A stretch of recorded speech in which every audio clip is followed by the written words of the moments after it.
Adil Mirza beloved লিখেছেন Nabila x. পর্ব সংখ্যা ৭। আপনারা শুনছেন গল্প বাই জান্নাত। রিদি মিষ্টি করে হাসছে, মুখের খাবারটুকু কোনো রকম গেলে Snow White good morning to you. Roza ওয়ার প্লট অনুভূতিগুলো যেন লুকিয়ে হাসার চেষ্টা করলো সামান্য। বিপরীতে ছোট করে বলে গুড মর্নিং প্রিন্সেস। রিদি গাল ফোলালো, বলল প্রিন্সেস নয়, তুমি যেভাবে বলো ওইভাবে বলবে, ড্যাডির মতন। ওইটা শুনতে ভালো লাগে। আদিল চেয়েছিল রোজার নারীর দিকে। রোজা চোখ নামিয়ে রেখেছে তখনও, অথচ ঠিক অনুভব করছে আদিলের অদ্ভুত দৃষ্টি তার ওপর। তার অস্বস্তি গাঢ় হচ্ছে। মেয়েটার কথা শুনে আদিল প্রশ্ন ছুড়ল, কি বলে শুনি তবে। রোজার শ্বাস গলায় আটকে এলো। রিদি খিলখিল করে হেসে উঠল বাবার উৎফুল্ল থেকে। উজ্জ্বল চোখে রোজার দিকে তাকিয়ে বলে উঠল, সোনা। আদিল দৃষ্টি ফিরালো, আবারও খাবারে মনোযোগ দিল। নাইফ আর ফক দিয়ে চিকেন বেস্টের অংশটুকু কেটে মেয়েকে খাইয়ে দিতে দিতে বলল, বসো, have breakfast with us.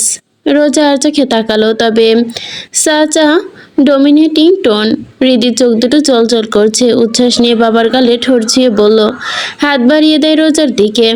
Snow White come have breakfast with us. Roza অসহায় অসহায় হৃদির উজ্জ্বল চোখের দিকে চেয়ে, যেখানে আকাশের নক্ষত্রগুলো ভাসছে হাসছে। ওই মুখের দিকে তাকিয়ে সে নীরবে বসে পড়ল দূরত্ব রেখেই। এলেন এগিয়ে সে চেয়ার টেনে ধরে বসতে দিল রোজাকে। মরিয়ম বেগম এসে প্লেট উল্টে দিলেন। খাবার সার্ভ করে দিতেই রোজা বাধা দিল। নিজেই টুকটাক করে পছন্দ মতো একটু একটু করে খাবার প্লেটে নিয়ে মনোযোগী হলো খাবারে। মিস রোজা। রোজা ইতিমধ্যে নেমে গিয়েছে তার নামের নতুন সম্বোধনে। রোজা নামটা আদিল মির্জার মুখ দিয়ে বেরোলো, তা শুনতে যেন রোজ আ, কিছুটা রোজ, পরবর্তীতে আবারও কি। নেহাত লোকটা তার মালিক, সে সামান্য চাকর, না হলে ফটর ফটর করে কিছু একটা শুনিয়ে দিত রোজা। আপাতত তা বাধ্য কর্মচারীর মতো বলল, জি স্যার। রোজা দৃষ্টি নুয়েই রেখেছিল, অপেক্ষা করেছিল, কিন্তু কোনো জবাব না পেয়ে অবশেষে তাকালো। আদিল মির্জা তাকিয়ে তার পানে তাকিয়ে আছে হৃদয়। একজনের চোখের দৃষ্টি মহাসমুদ্রের মতন গভীর ভয়ঙ্কর, আরেকজনের আকাশের নক্ষত্রের মতোই উজ্জ্বল। Call her the way you usually do, I do like to hear it. হৃদির বাবার সাথে তাল মেলালো। স্নো হোয়াট ডাকো এভাবে, ডাকো ডাকো। রোজা বুঝে পেল না এই লোকটার মতিগতি। What did you like to hear it? I did mad. Are you crazy? কোনো কারণ ব্যতীত, কথা ব্যতীত, শুধু তার ইচ্ছেতেই এখন রোজাকে পাগলের মতো কথা বলা লাগবে। ডাকতে হবে এমন সম্বোধনে যা সগোচরে লুকিয়ে হৃদিকে বলে। লজ্জার চেয়েও যেন রোজার রাগ লাগছে বেশি। মন চাচ্ছে শক্ত দুটো কথা মুখ দিয়ে শুনিয়ে দিতে, তবে তা আর সে করল না। নির্বিকার মুখে বলল, হৃদি শোনা, তোমার পেট ভরেছে? হৃদি মুগ্ধ হয়ে আছে। হ্যাঁ ভরেছে, কি দারুণ শোনাচ্ছে, তাই না ড্যাডি? আদিল মির্জা চুপ হয়ে থাকলো খানিকটা সময়। রোজা যেন শ্বাস আটকে রেখেছে, নিঃশ্বাস ফেলতেও যেন সময় লাগছে তার। I like it. রোজা সেকেন্ডের মধ্যেই চোখ খুলে তাকালো, আবারও চোখ খিচে বন্ধ করে নিল। লজ্জা, সংকোচ, অস্বস্তি দুটোই যেন অথপাগল বানিয়ে দিচ্ছে তাকে। তার সাথে কি যে হচ্ছে আপাতত নিজেই বুঝতে পারছে না। তবে পুরো দিনটা সে দৃষ্টি নুয়েই থেকেছে, দূরত্ব বজায় রেখেছে, নিজের সর্বোচ্চটা দিয়েছে স্বাভাবিক থাকতে। কানে বারবার বাজল জিহাদের কথাগুলো, জিহাদের জবটা ছাড়ার কথা, আর হৃদির মুখে মিলেমিশে একাকার। এর মধ্যে আদিল হঠাৎ করে এমন ব্যবহার, এমন দৃঢ় কণ্ঠস্বর। রোজা কয়েক বছর ধরেই তো কাজ করছে, অল্প হলেও জেনেছে আদিল মির্জাকে ভীষণ উদাসীন কাজের লোকের প্রতি দৃষ্টি তুলেই তাকায় কখনো। ডেকে জিজ্ঞাসাবাদ করার প্রয়োজন মনে করেনি, কিন্তু ওদিন রোজা ভুল না হয়ে থাকলে হৃদির ওপর হামলার দিন থেকেই এই পরিবর্তনটা এসেছে। অল্প বয়সী তরুণী নয় সে, প্রাপ্তবয়স্ক একজন নারী। সে দৃষ্টি বুঝে। তার ওপর পড়ে এই লোকের আকর্ষণ ধরতে পেরে সারাটা দিন তার দম বন্ধ হয়ে আসে। আতঙ্কে ধরফরিয়ে ওঠে বুকের ভেতরটা। বেকুব মনে হচ্ছে। নিজের এমন ভাবনা মাথায় আসতেই রোজা প্রার্থনা করে যাচ্ছে তার অনুমান যেন ভুল হয়, জিহাদ 6টায় কল করে রেখেছে। বাসায় ফিরে কল ব্যাক করেছে রোজা। ঘড়ির কাঁটা তখন 10টায়। ছেলেটা এখনো একই কথা বলছে, জব ছেড়ে দিতে, সরে আসতে। এই পর্যায়ে এসে রোজার মনে বলল তার উচিত রিজাইন করা। আদিল মির্জা যদি সত্যি তাকে অন্য চোখে দেখে থাকে তাহলে এটাই যথার্থ সময় সরে আসার। কিন্তু পর মুহূর্তে হৃদির সুন্দর ফুলের মতো নিষ্পাপ মুখটা চোখের পাতায় ভেসে ওঠে। তার হৃদি রোজ তখন চোখ বন্ধ করে রেখেছিল, কোনো সিদ্ধান্ত নিতে পারছিল না। নিঃশ্বাস নিতেও যেন কষ্ট হচ্ছিল, অস্থির লাগছে তার। ওদিকে জিহাদ বলেই যাচ্ছে এক নাগাড়ে, বয়স হয়েছে, আমরা ইয়াং নই আর। You would get married as soon as possible. আব্বু আম্মু চিন্তা করছেন, তারা ঘরে পুত্রবধূ চাচ্ছেন, নাতি নাতনি চাচ্ছেন। তুমি কি এখন সিরিয়াস হবে? প্লিজ কোন একটা সিদ্ধান্ত নাও, কাজটা ছাড়ো, সময় লাগলে প্রয়োজনে নাও, কিন্তু আগে বিষয়টা ঠিক করে নাও। হু, কথা বলো। রোজা চাপা গলায় বলল, বিয়েটা হলেই তো প্রেশার দিবে কাজ করার জন্য। আমি আমি জিহাদ নরম হলো, বলল, আমি জানি তুমি মেয়েটাকে ভীষণ স্নেহ করো, মেয়েটাও তোমাকে খুব পছন্দ করে। আমরা প্রয়োজনে আবদার করব মাঝে মধ্যে যেন তোমার সাথে বাচ্চাটা দেখা করতে দেয়, অথবা কথা বলতে। কেমন? রোজা চোখ বন্ধ করে শুয়ে রইল কিছুক্ষণ। ক্লান্ত হয়ে ভাবলো তা সম্ভব হওয়ার নয় মনে হচ্ছে। ঝামেলা একটা হয়ে গেছে। জিহাদের বলা ইঙ্গিতে অন্যভাবেই বুঝি সত্যি হয়ে যাচ্ছে। এলেন বিরক্ত হচ্ছে। হবে না? শান্ত কিছুক্ষণ ধরেই এমন হাঁসফাঁস করছে, হয়তো বাবার কোনো একটা কিছু বস জানতে চাচ্ছে, বা সে বসকে জানাতে চাচ্ছে। নিশ্চয়ই মিস রোজাকে নিয়েই। ও উঠে পড়ে লেগেছে বিষয়টা ধরে, কিন্তু সাহস পাচ্ছে না। এলেন গম্ভীর মুখে চেয়ে শান্ত হাঁসফাঁস করা দেখে বুক ফুলিয়ে হঠাৎই মুগ্ধ গলায় নিজের ফোনের স্ক্রিনে তাকিয়ে আওড়ালেন, ওয়াও বিউটিফুল। আদিলের ডেস্কে পাহাড় সমান ফাইল, মনোযোগ দিয়ে দেখছিল তা। নিস্তবতা ভাঙার নীরবতা হলো। বিরক্ত হলো সে, তাকালো এমনভাবে যেন তক্ষুনি শান্ত পরিষ্কার যুক্তিযুক্ত কারণ দেখাতে না পেরে চিবিয়ে খেয়ে ফেলবে। শান্ত ভয় পেয়েও সাহস রাখলো। মনে বলছে বস রাখবে না। শান্তর অনুমান ভুল হতে পারে না, সম্ভব নয়। সে বরাবরই বসকে অনুমান করার সেরা। বস, আপনি দেখবেন? দেখুন কি দারুণ লাগছে দেখতে প্রিন্সেসকে। বলতে বলতে শান্ত ফোনটা নিয়ে গেল আদিল মির্জার সামনে। স্ক্রিনটায় তার চোখের সামনে ধরলো ফেসবুকে একটি পোস্ট, একটি ছবি পোস্ট করা। আইডির নাম আয়াত তালুকদার রোজা। Caption, with my princess. ছবিটা সম্ভবত মির্জাবাড়ির গার্ডেনে তোলা। রোজা হাঁটু ভেঙে বসেছে, তার ঘাড়ে মুখ লুকিয়েছে হৃদি। ক্যামেরায় তাকিয়ে রোজা হাসছিল। আদিল কিছুক্ষণ চেয়ে থেকে একবার তাকালো শান্তর দিকে। শান্ত ঢোক গিলে বলল, বস, প্রিন্সেসের মুখটা দেখা যাচ্ছে না, কিন্তু আমার মনে বলছে আপনি দেখেছেন, খুশি হবেন দেখলে। আদিল দাঁড়িয়ে রইল। ও আর কি কি মনে হয় তোমার? লেট মি হিয়ার ইট। শান্ত আতঙ্কে দ্রুত পিছিয়ে যেতে যেতে বলল, এরপর থেকে আর কিছু আমার মনে হবে না, সত্যি। এই এলেন রাদিন, স্বপন, তোরা বল বসকে আর কিছু মনে হবে না আমার, I promise. Boss boss calm down. Adil Mirza নির্বিকার ভাবে শান্ত হতেই শান্তর হাত থেকে ফোনটা নিয়ে নিল। ফোন নিয়ে গিয়ে বসলো চেয়ারে। আইডিটাই ঢুকলো। প্রোফাইলে স্নোফলের ছবি, ঘন ঘন পোস্ট নেই, তবে সুন্দর সুন্দর ছবি শেয়ার করেছে মাঝে মধ্যেই। শান্ত মনে মনে তার বসকে ইচ্ছে রকম বকলো। টু ফেট কোথাকার, তাকে ভয় দেখিয়ে কি সুন্দর আবার দেখছে। পর মুহূর্তে আনন্দে বাখারাম ছুটে এসে বলল, বস, আপনি একটা প্রাইভেট অ্যাকাউন্ট কেন করছেন না? আদিল কিছু বলল না, তবে ফিরিয়ে দিল শান্তর ফোন। নিজের ফোন হাতে তুলে নিল। মুহূর্তে একটা অ্যাকাউন্ট খুললো, নাম আদিল মির্জা, এতটুকুই। কোনো প্রোফাইল নেই, কভার নেই, পোস্ট নেই। ওইভাবেই গিয়ে রোজার অ্যাকাউন্টে সার্চ করে ফেললো, ফলো করলো, নিজের ফোন দিয়ে ছবিগুলো দেখতে থাকলো। এলে নির্বিকার চোখে দেখলো শান্তর আনন্দিত মুখ। মনে মনে দীর্ঘশ্বাস ফেল। সে ভুল না হয়ে থাকলে মিস রোজা সম্ভবত বিয়ের প্ল্যানিং করছে। ছেলে তার চাইল্ডহুড ফ্রেন্ড। তার এই বলদ ছেলের মধ্যেই উস্কানো বসকে ডেস্কে যাচ্ছে সমান তালে। তার ইচ্ছে করছে শান্তকে পেটাতে। রীতি মিষ্টি করে হাসছে, মুখের খাবারটুকু কোনো রকম গিলে বলল, Snow White, good morning to you. Roza ওলটপালট অনুভূতিগুলো লুকিয়ে হাসার চেষ্টা করলো সামান্য। বিপরীতে ছোট করে বলে, গুড মর্নিং প্রিন্সেস। হৃদি গাল ফোলালো। কদিন থেকে রোজার দিন আগের মতো চলছে না। যেন হঠাৎ করে তার জীবনে আগমন নেওয়া আদিল মির্জা নামক নজর তার উপর কখনোই পড়েনি। সবাই তার ক্ষুদ্র কল্পনা ছিল মাত্র। মরসে থাকা হৃদয় শান্ত হয়ে গিয়েছে, মাথার ভেতর ওলটপালট বাজে রকমের চিন্তাভাবনাগুলো সরেছে। হালকা লাগছে বেশ, চিন্তামুক্ত অনেকটা পাখির মতো হয়েছে সে। হৃদি যখন ঘুমিয়ে ওই সময়টুকুই রোজার পছন্দের বই পড়ে। ফ্যান্টাসি ধাঁচের উপন্যাস পড়তে তার খুব ভালো লাগে। এখন যেটা পড়ছে এটা ফ্যান্টাসি জনার, ভ্যাম্পায়ার জগৎ নিয়ে চমৎকার বই। রোজা আগে পড়েনি, খুব মন দিয়ে পড়েছিল বলেই সসময়ের কথা খেয়াল রাখতো না, আশপাশ ভুলে বসতো। হঠাৎই অনুভূত হলো কার অস্তিত্ব। পাশ ফিরে তাকাতে আশ্চর্য হলো, হৃদি পুতুল হাতে দাঁড়িয়ে আছে চুপচাপ। কতক্ষণ ধরে দাঁড়িয়ে আছে জানা নেই। কতক্ষণ যাবৎ দাঁড়িয়ে আছে বাচ্চাটা। বই রেখে দ্রুত উঠে দাঁড়ালো রোজা। কোলে তুলে নিতে চিন্তিত হতে জিজ্ঞাসা করলো, কখন উঠে গেছো সোনা? কতক্ষণ ধরে দাঁড়িয়েছিলে, ডাকনি কেন? হৃদি হাসলো। ডিস্টার্ব করতে চায়নি। রোজা আহত হলো এমনভাবে চেয়ে বলে, প্রসঙ্গ যখন আমার হৃদি শোনার, তখন তো আমি কখনো ডিস্টার্ব ফিল করতেই পারি না। হৃদি খিলখিল করে হাসে।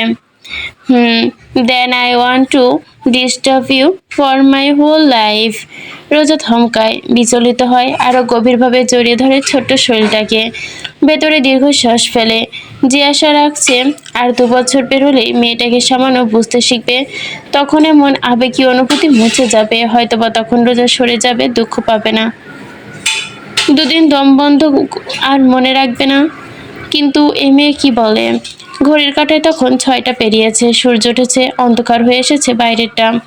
দিদিকে নিজের হাতে নাস্তা করিয়ে পড়তে বসিয়েছে রোজা।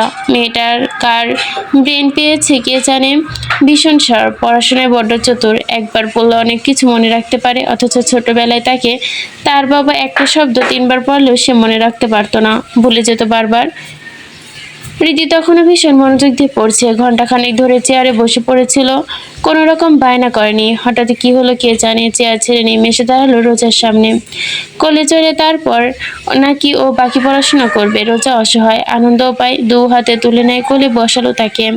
তার হাতে দুপুরের ফ্যান্টাসি জানার বইটা, বেশ মোটা তাজা বই। সবে রোজা 2 পৃষ্ঠা পড়েছে, 400 পৃষ্ঠা বাকি। 200 পৃষ্ঠা পড়েছে, 400 পৃষ্ঠা বাকি। সমান সমান মরিয়ম বেগম এলেন ট্রে হাতে, দুধ জুস এনেছেন। দুধ হৃদির জন্য, জুস রোজার জন্য। তবে দুধ হৃদি খেতে পছন্দ করে না, ভীষণ অপছন্দীয়ই বলা যায়। রোজা ভীষণ কসরত করতে হয় তাকে 1 গ্লাস দুধ খাওয়াতে, আজও ব্যতিক্রম নয়। খাবো এক শর্তে। রোজা অসহায় মুখে তাকালো। শুনি তবে, তুমি আমার জন্য ডিনার বানাবে? বলো বানাবে, না হলে আমি রাতেও খাবো না, এখন মিল্কও খাবো না। এমন বায়না আজ নতুন নয়, আগেও করেছে রোজা, বাধ্য হতে নিজের হাতে রেঁধে খাইয়েছে রোজা। অথচ এই বাড়িতে সুনামধন্য শেফ আছে, সেই রাধে যার হাতে রান্না অমৃত, খেলে পেট ভরবে মন নয়। অথচ এই বাচ্চার নাকি তার হাতের রান্নাই পছন্দ। সেখানে রোজা বারবার রান্না বান্নায় সাধারণ। দিদি 2 হাতে রোজার কোমর জড়িয়ে ঠোঁট ফুলে কাঁদো কাঁদো কণ্ঠে আবদার জোরে, Snow what do you cook for me? She am a sweet girl. Roza ফিক করে হেসে ফেললো। হৃদি টান টান নাকের ব্রিজে ঠোঁট ছুঁয়ে দিয়ে ওর কোমরে কাতুকুতু দিতে চেয়ে মজার ছলে প্রশ্ন করলো, কে বলেছে তুমি সুইট গার্ল? হৃদি হেসে গড়াগড়ি খাচ্ছে, হাসার ফাঁকে বলে, মাই ড্যাডি। রোজা কথা বাড়ল না, কাতুকুতু দেওয়া বন্ধ করে হেসে একদম দুর্বল করে দিল মেয়েটাকে। চোখের জলে কোন জমেছে। রোজা ওর চোখ দুটো মুছে দিয়ে কোল থেকে নামালো। রাত ঘনিয়ে আসছে, কি খেতে চায় আমার প্রিন্সেস? দিদি মিনমিন করে, egg fried rice with chicken nuggets. রোজা বড় করে দীর্ঘশ্বাস ফেলল। আজ আর তার ফিরতে দেরি হবেই। রান্না শেষ করতে করতে, খাইয়ে ফিরতে ফিরতে রাত কটা বাজে কে জানে। অসহায় সে তক্ষুনি কল করে বাসায় জানাতে ব্যস্ত হলো। বাসায় জানিয়ে দিদিকে নিয়ে নামলো নিচে। সিঁড়ি বেয়ে নামতেই বাম সাইডে পড়লো লিভিং রুম, ডান সাইডে কিচেন। দিদিকে লিভিং রুমের সোফায় বসিয়ে টেলিভিশন চালু করে দিল। তাছাড়াও ওর পছন্দের ডিজানি মুভি। এরপর সে রান্নাঘরে গেল। রান্নাঘরের বিশাল বড় একটা আধুনিকতার ছোঁয়া। মরিয়ম বেগম সহ আরো দুজন উপস্থিত রয়েছে ইতিমধ্যে। একজন মধ্যবয়স্ক মহিলা, বয়স আনুমানিক 40, ওনার নাম শাপলা। অন্যজনের নাম সম্ভবত নীরা, বয়স কম, এই 22 হবে। মরিয়ম বেগমের বড় মেয়ে। সাহায্যের জন্য মাঝে মধ্যে আসে মায়ের সাথে। শাপলা কেমন কুকিংয়ে অ্যাপ্রন এগিয়ে দিল রোজার কাছে। চটপট পরে নিল সে তা। উফ, ইউ আর সো হ্যানিং, get lost, just get lost. বিদায় নিয়ে চলে গেলেই কোথাও থেকে শাপলার কথায় যেন হৃদির বিরক্ত হলো। বিরক্তিকর কণ্ঠ ভেসে এলো, তুলোর মতোই নরম নিষ্পাপ। হৃদিকে দেখে অত্যন্ত রোজ এরকম ভুল বসেছিল। এই মেয়েটার মেজাজ মোটেও ভালো না। অল্পতেই বিরক্ত হওয়া, রেগে যাওয়ার মতো সমস্যা আছে। প্রথম প্রথম যখন সে ওর ন্যানি হিসেবে এসেছিল তখন কত ছোট ছিল, অথচ তখনই ওর মেজাজের সামনে রোজাকে বাজেভাবে পড়তে হয়েছে। এই মেয়েকে সামলাতে, ওর সাথে বন্ধুত্বপূর্ণ সম্পর্ক গড়তে 2 মাসের মতো সময় লেগেছিল। এখন তো একেবারে মেজাজের পাহাড় হয়ে রেখেছে মেয়েটা। কাউকে তেমন একটা সহ্য করতে পারে না। রোজা মনে হয় রীতি একবারে আদিল মির্জার মেজাজ পেয়েছে। আদিল মির্জা হয়তো হাতে গোনা যে কবার দেখেছে, বেশিরভাগের সময় কাউকে মারছিল, না হয় কাউকে ধমকাচ্ছিল। তার রক্ত কেমন হবে তা তো বোঝাই যায়। এখন কাকে ধমকাচ্ছে ভাবতে ভাবতে রোজা দ্রুত কদমে রান্নাঘর ছাড়লো। পেছনে মরিয়ম বেগমও ছুটলেন। যখন পাশে মেয়েকে পেলেন না, হৃদি চোখ দুটো কুঁচকে তাকিয়ে নীরার দিকে। নীরা দাঁড়িয়ে আছে হতভম্বিত হয়ে, অপমানিত বোধ করছে সম্ভবত। রোজা দ্রুত এসে বলল, কি হয়েছে? নীরা মরিয়ম বেগমকে সরিয়ে আসতেই দ্রুত নির্দেশ দিল। কার দোষ জানার প্রয়োজন বোধ করলেন না। ফটফটিয়ে গলায় মাপ চাইলেন। ও বুঝতে পারেনি, ওর হয়ে আমি ক্ষমা চাচ্ছি। রোজা কাছে গেল হৃদির, মাথা ছুঁয়ে প্রশ্ন করলো, বিরক্ত হয়েছ? Snow White, I don't her to shut up. কিন্তু ও শুনল না, কথা বলেই যাচ্ছে, প্রশ্ন করেই যাচ্ছে। ভালো লাগে না। মরিয়ম বেগম আঁতকে উঠে নীল হয়ে গেল। কোনো রকম মাপ চাইতে আজকে মেয়ের জন্য, মেয়েকে নিয়ে বাড়ি ফিরতেও তোলা হলেন তিনি। ওকে আর আনবো না মা, রাগ করে না। মরিয়ম বেগমের মাথা দোলালেন সামনে, মুখে জানালেন আনবেন না। তখন ভাই নিরাশামন্য কাঁপছিল। রোজা অসহায় হয়ে তাকালো কলপিটের দিকে। কলপিট কেমন মিষ্টি। অবলা হাসতে হাসতে রোজার দিকে চেয়ে, আমার ক্ষুধা লেগেছে। আর কতক্ষণ? রোজা ঘড়ির দিকে তাকালো। আশ্চর্য হয়ে গেল মুহূর্তে। রাত 12টা কিভাবে বাজলো? এত দ্রুত সবাই চলে যাচ্ছে কেন? বাকি সন্ধ্যায় নাস্তা করিয়েছিল বাচ্চাটাকে, না হলে এতক্ষণ কিভাবে না খেয়ে থাকতো? রোজা তাড়া দিয়ে বলল, আর কিছুক্ষণ প্রিন্সেস, তুমি মুভিটা দেখো। হৃদি মাথা দোলালো। নীরবে নিস্তবতায় রোজার রান্না প্রায় শেষ। এখন একটা প্লেটে এক ফ্রাইড রাইস পরিবেশন করতে রিধির জন্য। ওকে খাইয়ে ঘুম পাড়িয়ে তবে ফিরবে সে। পকেটের ফোনটা প্রাইভেট হচ্ছে। বাসা থেকে বোধহয় কল দিচ্ছে। আপাতত রোজা কল রিসিভের সময় নেই। প্রায় শেষ প্লেট গোছাতেই এমন সময় পেছনে গম্ভীর একটি প্রশ্ন এলো, হোয়াট আর ইউ ডুইং?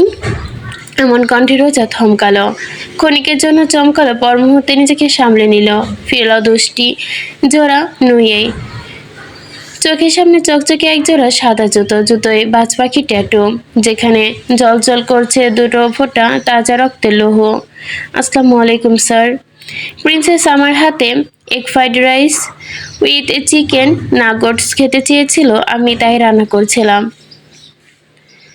শান্ত খুব স্বর্ণপণে এলেনের হাত থেকে সরে যেতে চাইল কেমন। এলেন বসের হুকুমে ব্যথিত আর কোনো কাজ করে না। ঠায় দাঁড়িয়ে লইল দৃষ্টি নত করে। শান্ত চোখ রাঙালো, তবে নিচে বাধ্য ছেলের মতো দাঁড়িয়ে থাকলো। আদিল আপাতমস্তক রোজাকে দেখলো, মাথা নুয়ে রাখায় খানিকটা অসন্তুষ্ট আদেশে বলল, মাথা তোলো। রোজার হৃৎপিণ্ড কেমন যেন দুর্বলভাবে কাঁপছে। কুকুর দুটোকে সে আগেও দেখেছে, তবে দূর থেকে। এমন কেন করছে তারা? নিজের স্বাভাবিক রাখার চেষ্টা করতেই সে, তার দৃষ্টি তখনও নিচে। ভুলেও তাকালো না কুকুর দুটোর দিকে। ঘেউ ঘেউ করে উঠতে রোজা ভয়ে সামনের থেকে কয়েক কদম পিছিয়ে গেল। পিঠ ঠেকলো কিচেন বারে।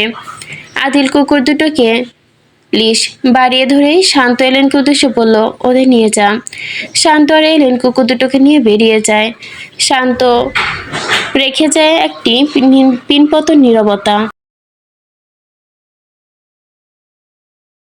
অথচ পর মুহূর্তে সামনে জুতো জোড়ার মালিক এগিয়ে আসতে আসতে দেখে ফের অশান্ত হলো। মিস রোজা। রোজা সৈনিকের মতোই সোজা হয়ে দ্রুততায় বলল, জি স্যার। যখন আমি কথা বলবো তখন উত্তর দিতে হবে আমার চোখের দিকে তাকিয়ে। রোজা অসন্তোষ ভেতরে ভেতরে মিয়ে গেল। সাবলীলভাবে দৃষ্টি তুলে তাকাতেই একজোড়া ধূসর চোখের দিকে দৃষ্টিবদ্ধ হলো ফের। অস্বস্তিতে আঁটোসাঁটো হলো মন। খেয়াল করলো কতটা কাছে এসে দাঁড়িয়েছে লোকটা। রোজার সমুদ্রের মতন অমন গভীর চোখে চেয়ে থাকতেই বাধ্য হলো জবাবে নির্ভয়ে বলে, জি স্যার।